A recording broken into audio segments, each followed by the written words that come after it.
Hello, நான் doctor Nikhat, gynaecologist, Mehta hospital, சேட்பேட்ல இருந்துங்க. இன்னைக்கு நம்ம பார்க்க போற டாபிக் வந்து ஸ்ட்ரெஸ்னால எப்படி irregular பீரியட்ஸ் வருமா வராதான்றதுதான். ஸ்ட்ரெஸ் யாருக்கு இப்போ இல்ல சொல்லுங்க? சின்ன பசங்கள்ல இருந்து வயசானவங்க எல்லாருமே ஸ்ட்ரெஸ்ன்ற வேர்ட் ரொம்ப காமனா யூஸ் பண்றாங்க. சோ ஸ்கூல் கோயிங் கேர்ள்ஸ்மே இப்போ ஸ்ட்ரெஸ் சொல்றாங்க. எக்ஸாம் ஸ்ட்ரெஸ் இருக்கும், சரியா தூங்க மாட்டாங்க. சோ ஒர்க்கிங் விமென்க்குமே ஸ்ட்ரெஸ் இருக்கும்.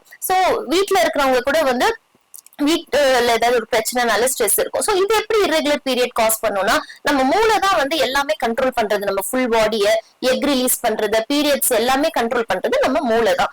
சோ கார்டிசால்ன்ற லெவல் வந்து ரொம்ப ஜாஸ்தி ஆயிடுங்க ஸ்ட்ரெஸ்ல.